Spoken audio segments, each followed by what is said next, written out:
constructive alignment. Okay. Okay, you got the keywords, yeah. You still remember the keywords. So in that triangle, what do you have? The first one. Learning outcomes, and then yes. Assessment. That's right. Okay, great. So today we're going to look at. So this is what we have done already. Today will be on evaluation and CQI, and then followed by your quiz. Okay.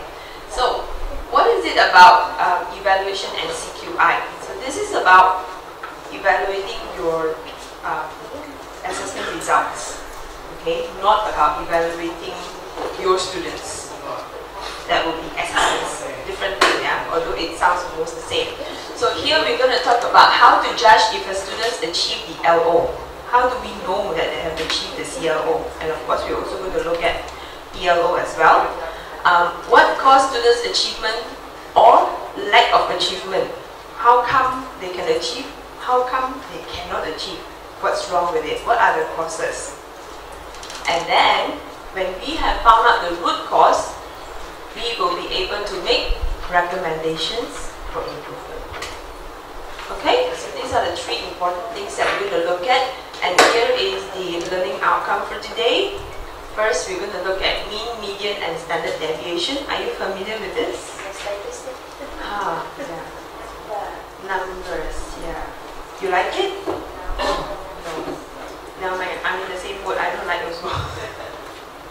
Somehow or rather, statistics and I, we are not very good friends. But somehow, we still have to learn. This is a very basic one that we have to know, okay, in order for us to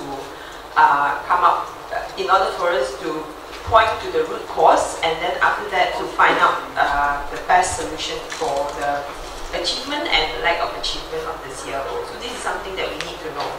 Then second one will be explain how course learning outcomes are measured. Rightfully, this is something that you should already know. So this is sort of like a review, but you still need to know it in evaluation and CQI, because you have to know how they can be measured. Then only you know why they are not achieved or why they are achieved. Okay, so that's why it's important as well. You will also be able to evaluate assessment results to identify what caused the achievement or lack of achievement, and then lastly to propose some solution on how you're going to enhance your result in the following semester or so on. Okay, right? So 4 things in like 3 hours. Yeah? Yes, very positive. Good. Okay, so this is our rough schedule for this morning. So we're going to look at all these 3 in the first session. Then we're going to go for our tea break, followed by the recommendation and CQI. Then your quiz, which will take you about half an hour, and then the closing. Okay? Yes. Okay, right. So 4 stages of OBE. We have sort of like recap this now. The first one, what is the issue that we are looking at? What is the issue? Planning is the stage. What is the issue?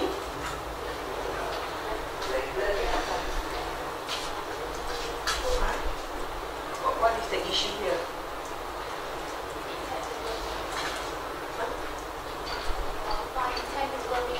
What is the intended learning outcome? Yes. Okay. Then after that, help the students to attain the learning outcome. And then after that, okay, they have to check, measure, achieve or not achieve. And then lastly, to close the loop, and this is what we are looking at this morning. Okay, right. So from the previous sessions, we talked about assessment yesterday. What are we assessing? When we assess, what are we assessing? What about learning outcomes?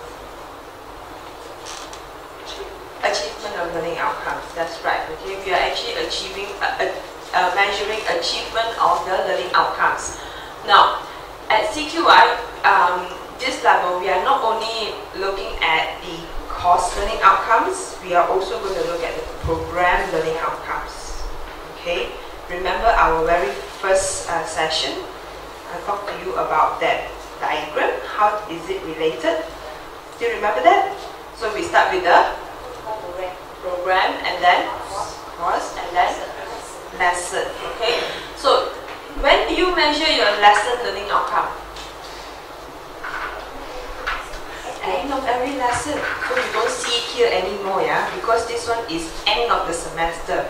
Your lesson learning outcome is something that you should do at the end of every single lesson. Finish. Done. Okay? Now we look at your course learning outcome, and then after that, followed by your program learning outcome. Okay? Alright? So, we want to check, at this stage, we want to check, has learning really taken place? So we look at these two, and then we want to know why, achieve, what did we do in the classroom, how did we test the student that actually helped the students to achieve the LO. What is it that we didn't do or didn't do so well, or what's wrong with the assessment and students cannot achieve the learning outcome. It's not only looking about the one that is not achieved, yeah? It's also important to look at the ones that are, why is it achieved? Because by understanding the strengths, you can actually work to improve further. You can possibly transfer that to another course or another program that you're assigned to be responsible.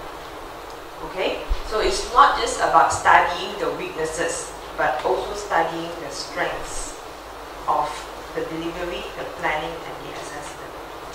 Okay? Alright? So, let's look at some basic statistics first. Anybody here is a mathematician or teaching business statistics or anyone here? Business, mathematics, no? Experts, any experts here? This is one? Okay, alright. So, basically, I'm sure you understand what is mean. What is mean? Average, yes, the average, that's right. Okay, so example, you have 5 students here. You take the total of these 5 marks here, divided by 5, and then you get 50. That's the average of this marks here. Then you have the mean, the median, which is different from the mean. What is the median? The middle element. So if you have like these 5 numbers here, the one that appears in the middle. What if you have only 4 numbers? No 100. That means 10, 30, 40, 70. What is your median? Average of the two. So what is it? You take the average of that 2 numbers. And then what do you get? 35, that's right. Okay, so the 35 will be your median. Everybody clear, yeah? No problem with this one? Mean and median, okay? Right. What is standard deviation now? The 68% of distribution, the square number. Very mathematical, yeah. Square variance, huh? You all understand square variance? Yeah. Oh, very good then. Okay. So it's the, just like you said, it's the bell curve. And what does it show? Distribution. The distribution, okay, the dispersion of your marks from the lowest in your class to the highest in your class. What is the distribution? Okay, right? So that is the standard deviation. So generally when we talk about assessments, we look at these 3 things only. Your mean, median, and standard deviation. Okay. In FPT, when you key in your result, I believe it's online, right? It's generated automatically. Sometimes. Oh. When is it sometimes not? Do it with Excel. You do it with your own Excel. Oh, okay. So your assessment report is not generated through an online system? No.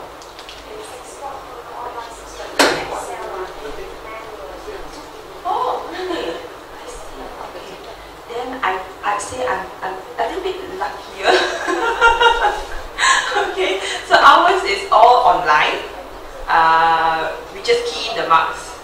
Like, let's say, we talk about assessment component yesterday, remember? We have assignment 1, assignment 2, quiz 1, quiz 2, final exam, and blah, blah, blah, blah.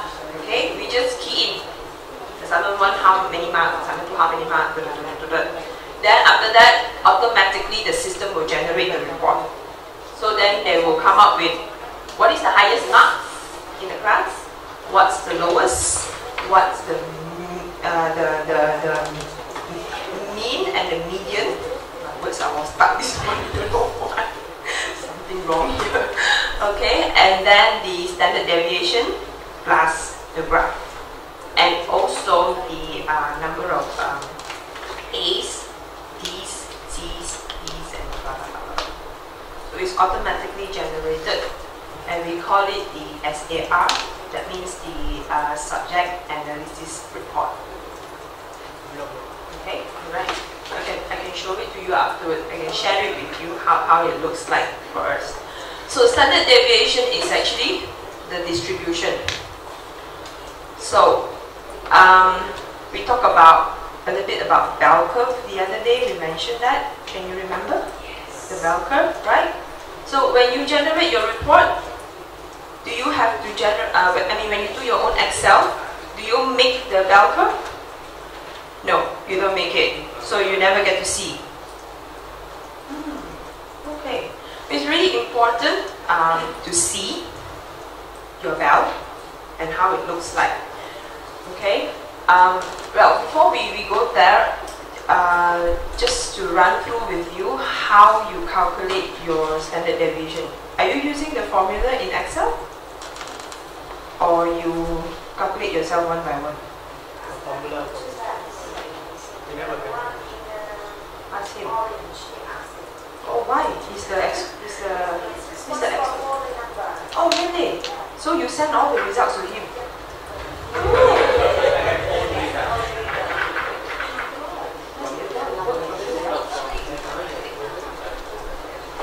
Okay, so this is how it looks like. So you generate this. But you don't have.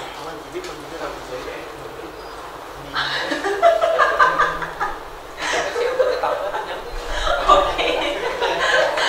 I thought that they said they send it all to you and then after that you generate and you send it back all to them. But then it says you have to do it yourself. Yes, we have set up that way, but I know I've used Blackboard and it used to generate all that stuff. Yeah, we have another place for it. I think maybe it's possible that we have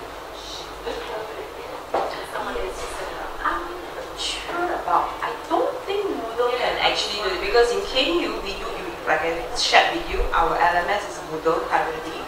But this thing all, in terms of the results, it's all in another platform called Oracle. By the way, I am not recommending Oracle to you. I'm just telling you that we use Oracle. Oracle is another very complicated platform. It's not that it's not good, it's just that it's very complicated. You have to learn, as in really learn how to use it. But that is where we generate the report. Previously, we used Web Academic. It's another platform, also something that is to generate the report. But we had some problems with Web Academic, so then we moved to Oracle. Because we take attendance, student attendance, we take online as well. So for Web Academic, it does not allow taking of attendance. So that's why we have moved to Oracle, where assessment results can be generated and attendance can be taken and everything can be consolidated. And we are also moving towards venue booking and timetabling to be consolidated in Oracle. That's the reason we moved, because Web Academic was with limited functions and features. Okay, but it's quite complicated to use Oracle. Okay, alright. But you should actually generate your bell curve, your graph, because from there you can actually see better whether your students are actually doing well or not so well, and what is your dispersion like. the distribution. Okay, so let's just go through how do you calculate, just to get you to understand a little bit what standard deviation is. It's about getting, this is the formula for standard deviation, but what we must do first is to get the mean. So for example, you have 4 students in your class. First you calculate the mean and you get this, right? And then using this formula for variance, that is the standard deviation formula, we calculate the top part first, which is the data point, that is your student's mark, 50 minus your mean, and then square root. Okay, alright. So after calculating all this, you get 52 over the n here is the number of students in your class. You get 13, and then after that, taking the square root, we get the standard deviation, which is 3.6. So the 3.6 there is the dispersion value. Alright, this is one example. So here, yeah, you see the scores are like this, and you get this. Okay? Now example 2, if you have marks like this, so again, you have the mean, and then you calculate, and you get standard deviation 37.1. Just now standard deviation was 3.6. This is 37.1. Big difference? What does it mean? What does it mean? Any idea? Just now was 3.6. Look at the scores. 3.6. Okay? You look at these scores here. Standard deviation 37.1. Any conclusion? Yeah. Okay. Example 1, standard deviation very narrow. That means to say,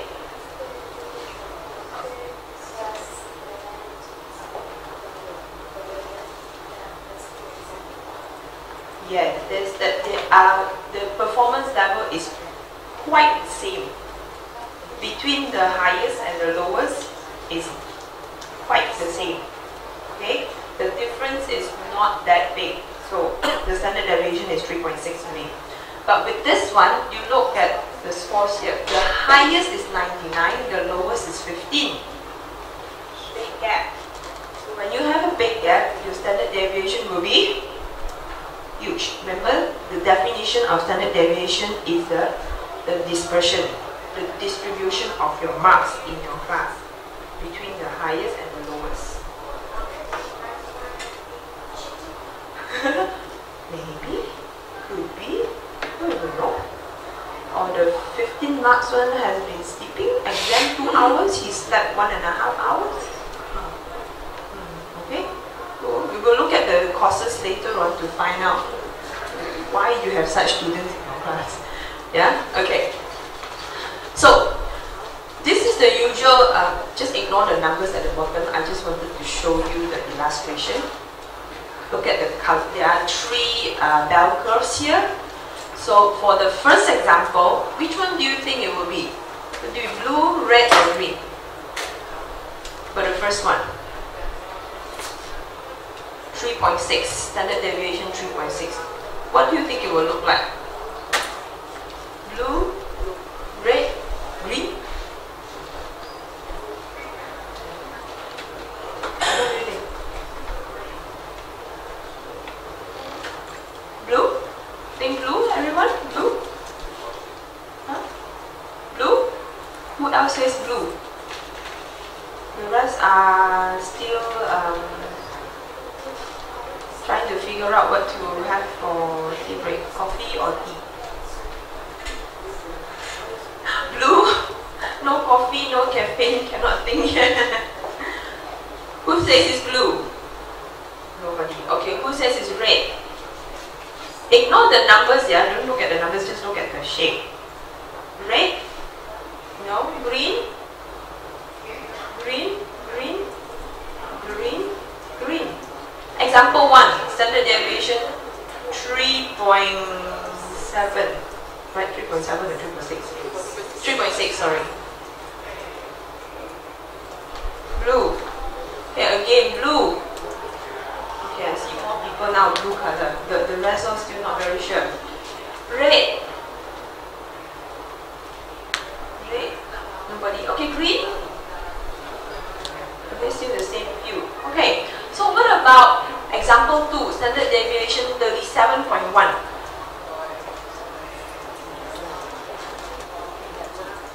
You think it's blue? No, you think it's?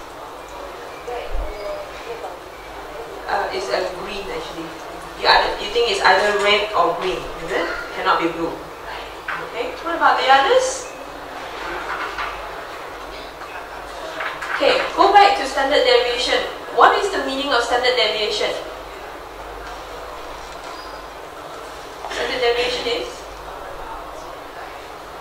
What's the meaning of standard deviation? Distribution. Huh? The distribution, yes. And the distribution of what? Around the mean. Distribution of the marks. So when we talk about distribution of the marks, means it's from the lowest to the highest. Okay. If the distribution is 3.7, 3.6 compared to another distribution which is 37.1, which one is wider? 3.6 is wider or 37.1 is wider? 37.1 is wider, right? So rightfully, the example 2 bell curve should be wider compared to example 1. So what do you think is example 1 bell curve? Blue. Yes, example 1 will likely be blue. Example 2 will be, maybe it could be red, it could be green, either one. Okay, but definitely if you put in comparison that two, example 1 will have narrower distribution. So the bottom part from one end to the other end, that's the distribution. How wide is it in terms of your students' performance between the highest and the lowest? Okay? Right. So you will get these kinds of curves in your results. Okay? When you get this kind, it's considered normal. Okay, take note that the dotted line here, this one shows where the mean is. Remember where is mean? Average, that's right, okay? So if you have the average right in the middle of your bell curve, that is considered normal. Generally, your students are, if you look at grades, yeah, A, B, C, D, E, most of the time you will have C, D, C minus. That's where the peak is the highest distribution. Okay? Alright? So you will generally get this kind of curve. But sometimes, not that it's wrong, yeah, you will get like this. Okay? So but what does it mean if you get a skewed curve? So this is mean here, and this is your standard deviation. What does it mean? Why like that here? What conclusion can you get from this?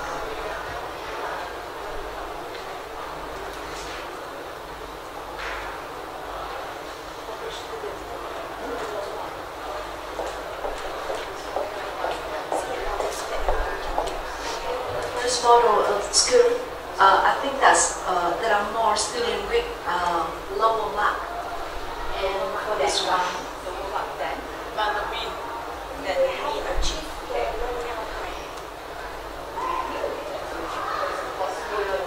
And for the second one is there are more students with higher score. higher than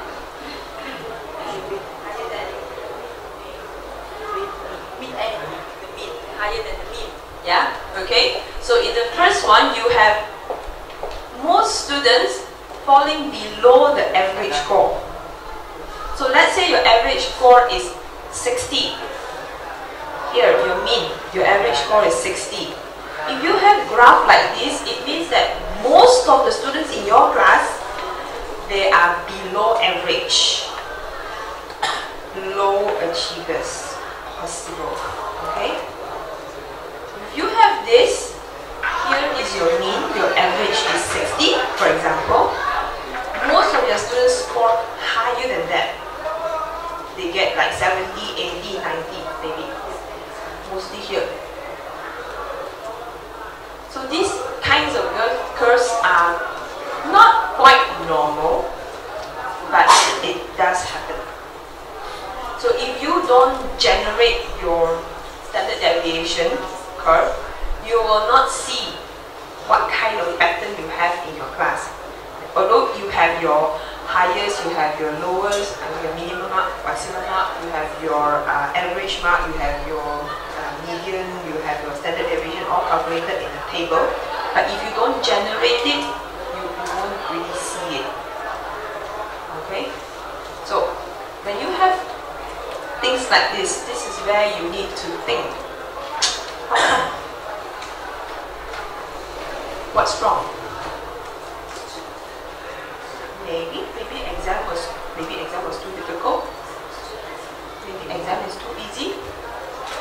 Remember, OBE, how many levels? OBE, how many stages in OBE? Assessment is only one of it, yeah? What about the others? Okay, of course when we look at assessment, which afterwards we'll talk about, it could be other reasons as well. Assessment is not the only reason for this kind of course. Okay, alright? So if you when you are reporting or when you are trying to analyze your students' results, which one do you choose to use, mean or median? If you have a normal curve, like just now when we talked, your mean is the middle, then use the mean. It's normal. But when you have a skewed curve, now it has run, so your mean is not quite accurate anymore. You need to use your median. Remember what is median? The middle element. Okay, so you may have like marks like 40, 41, 42, 43, and then 53, 53, 53, 53, 53, 53, 53, then 56, 56, 56, 56, a lot, and then 70, 73, 80, and then 90. So that is when you need to use your median. Okay, alright? Okay, so this is just an example. This is what we have in our previous platform that I mentioned just now, the Web Academic. Last time, the one that we used previously is called Web Academic. This is the kind of report that we can generate from it. Okay, the new one, the Oracle, it looks somewhat like this as well, but this was taken from the old platform. So you see here, we have the assessment components that we have gone through yesterday, right? So then these are the students' names here. This is the achievement upon 100 marks. Whatever that we have here is upon 100 marks. When we enter, key in the marks, we key in upon 100. But if you look here, 15%, 15%, 10%, this one, the computer, the system will automatically generate to take. These students scored 84 over 100 for this assignment, but the computer will generate 15% over this 84 to contribute to this final score here. Okay? Now the reason why we put everything to 100 is so that when we analyze the result, we can see very clearly, because everything is upon 100. We can see very clearly what is which assignment or which component of the assessment students are achieving or not achieving.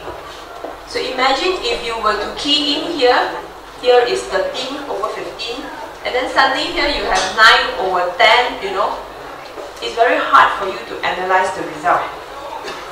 So it's better to put everything upon 100. That way you can analyze it clearly. So you see at the bottom here, you have the average marks, which is your mean. That's right. For each component, there is a mean. This is also automatically generated from the system. And then you have your median, right? And you can see that some are quite same, quite similar here. This one, almost there, but not quite. But look at this one, quite a big gap, right? This one, quite close, huh? This is also quite close, and the final result is pretty close. So if you look at the standard deviation, you see here, which is quite close, and you look at this one just now, this is quite wide, and you get a bigger standard deviation. Okay? Alright? So this is actually something that is automatically generated.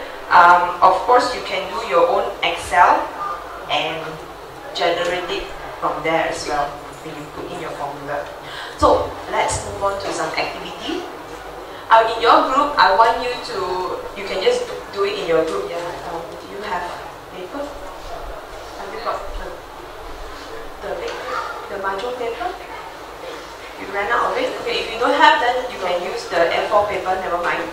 So you have 3 classes here, class A, class B, class C.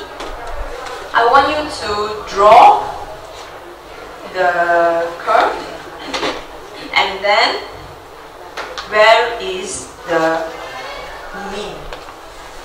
Remember just now we did that one? This one. Okay, by looking at the numbers here, what do you think the graph will look like? Okay? Same number of students in the class, but the mean, median, and standard deviation is all different. How do you think the graph will look like? Okay? So I give you 2 minutes to do it.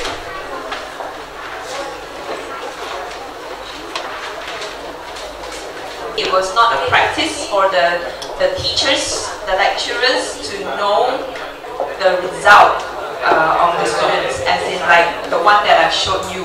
What is the mean, what is the median, what is the standard deviation. All you know was the ratio of the pass or fail. Now, by just knowing the ratio of the failure or the passing rate, it's not good enough for the teachers. You need to know what is the average score and what is the standard deviation, because through that you will know whether your students are doing better than average or lower than average. Okay, because with that later on you will also look at your achievement of CLO. Okay, alright, so I've walked around and I've explained to you already, so I guess most of you understand where is A, where is D, and where is C already. Okay? Okay? Don't worry too much about the value of it, yeah? Whether, okay, from this point to this point, how many you have to count, you know? No, don't have to go into that detail. What I wanted you to do in this exercise is just to understand wide distribution and a narrow distribution, whether it's a normal curve, or it's a skewed to the right or skewed to the left curve. That's all. Okay? Don't have to worry. This part here, this part of the curve, the distribution is how many? No need to calculate until the detail, okay? Alright? You don't need to, you just have to know how to read and understand the graph. Because in actual fact, you don't have to draw it. You just go to Excel. If you don't have the platform to generate results, you just go to Excel. You can set the formula and they can calculate for you. You can also automatically generate the graph in Excel. Yeah, so you don't need to draw graph like that. This is just for you to practice. Okay, right. So knowing all that already, you'll be ready to look at evaluation. Knowing the graph already, now you can evaluate whether your student did okay or not okay, what's wrong with it, and how you're going to help them. Right? Okay. Just to remind you, these are our outcomes. So first one is to differentiate mean, median, and standard deviation. What is mean? Average. That's right. What is median? The middle element of that raw score that you get. What is standard deviation? The distribution. Okay? Distribution of what? The marks. Okay? So what is the highest? The peak means what? Highest score? Highest?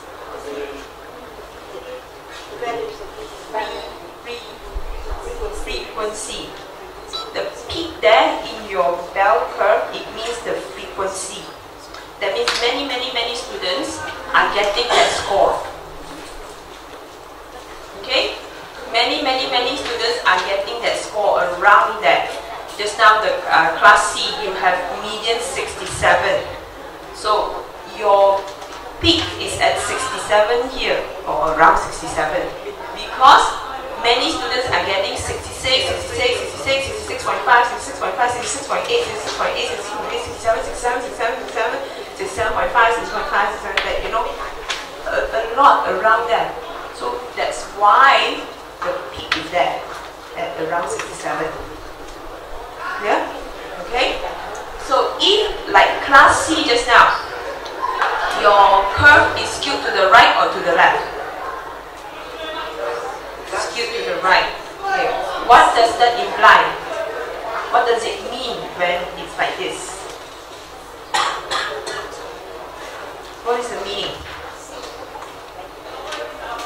What is the meaning? Huh? A lot of students get more than 45. Yes. Okay. It means to say that your students are performing better than your average. Your average is 45. But most of your students' performance is better than average. Okay? That's all you need to know about the curve. Don't worry about all the other values.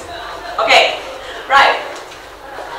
Now when we are evaluating achievement of PLO and CLO, we look at even more things now, not just merely the graph, okay? Now we need to look at not only the assessment, just now what you have seen, but you also look at survey graduates and survey that you do with employers. Whether they achieve the PLO or not, first whether they achieve the CLO or not only looking at the achievement in the assessment result, but also looking at surveys done by the graduates and also employers.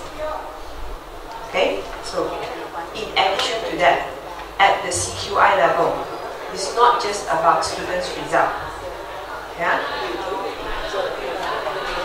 This is just to share with you what we have for achievement of.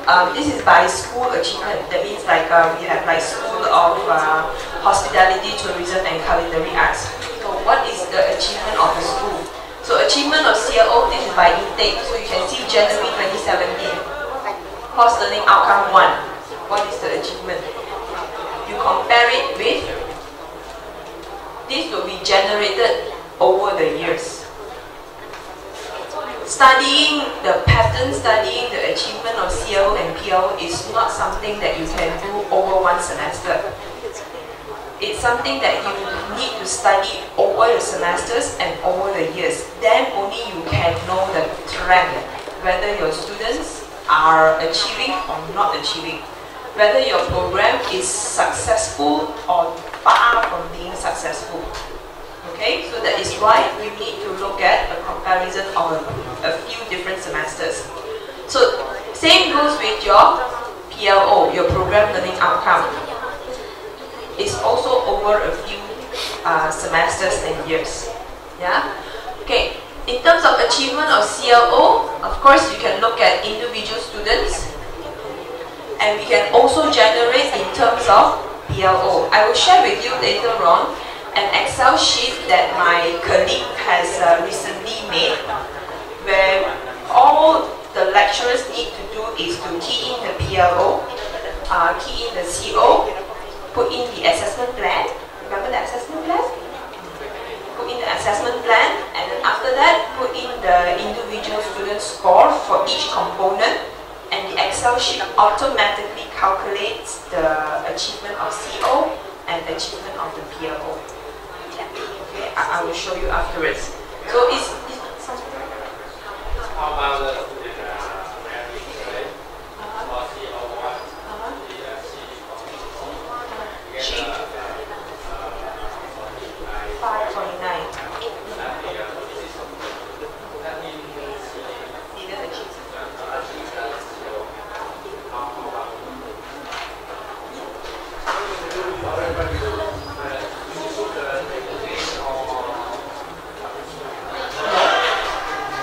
This achievement, the CO,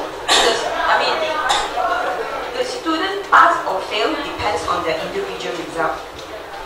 Overall, if you look at this particular course, overall, I think she passed in the end because the rest of it she passed, right? Overall achievement, if she passed, she passed. But this will be important for the lecturer or the course designer. If there are many students who do not achieve CO1, the course designer or the lecturer need to find out why. Okay, so this implication is not so much at the student level anymore. It's more to the lecturer in preparation for the new semester or the course designer to improve the planning. Okay, right? So this really actually is merely for improvement kind of analysis. Yeah. Okay. Now, let's recap. How would you judge if a student has achieved the CO? What do you do? Huh?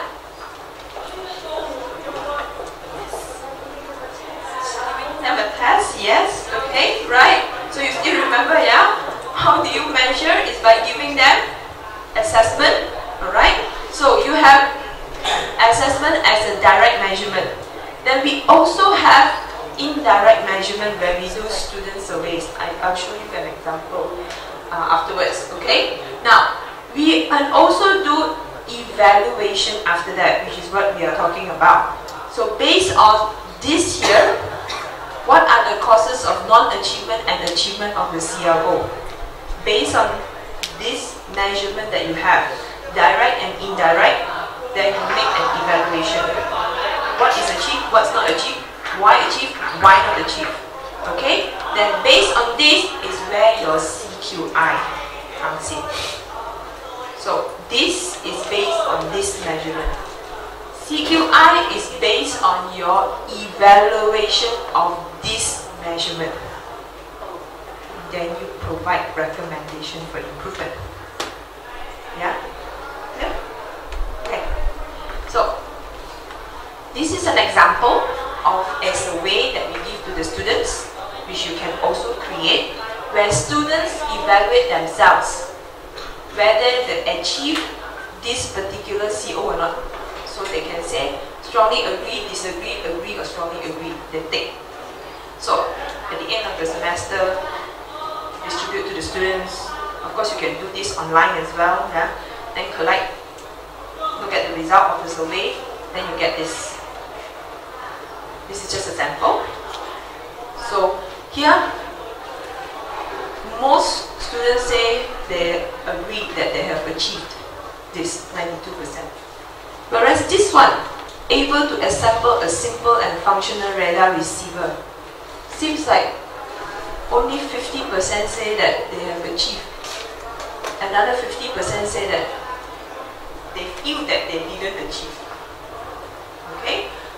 combination of this result plus the assessment result, then you look at it. Sometimes students feel that they didn't achieve, but actually the result showed that they achieved. Why is there a mismatch then? You have to also evaluate that. Or sometimes students say that they feel they achieved, but the result, they didn't achieve, all of them failed. Again, why is there a mismatch? They thought they achieved, but they didn't achieve. In the exam, they failed the project or whatever. So you have to study that. Okay? So we won't be focusing so much on the survey. What we are here today will be to just look at the direct measurement, which is the assessment result. What do we do with it? Okay, you need to analyze and understand why is it an achievement and why is it a non-achievement in the result. Okay, would you like to take a break now? Okay, yeah? We'll take a break and then we'll come back with PDCA cycle. 20 minutes? Right.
Cùng đưa điểm không? Thế thì một đầu vào. Đầu ra là 16 người cùng đưa điểm.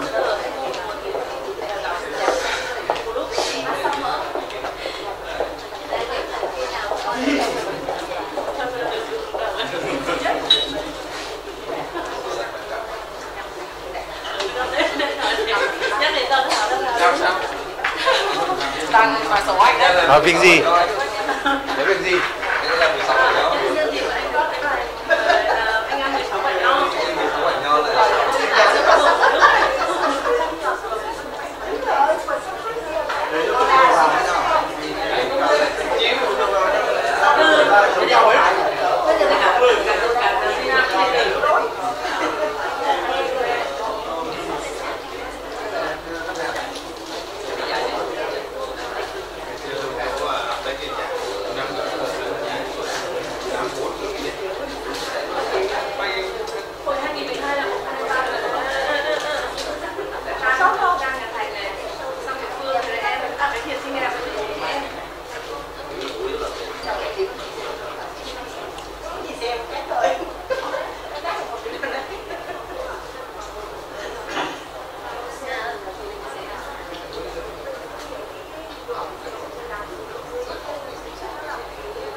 Anh làm cái quyết định.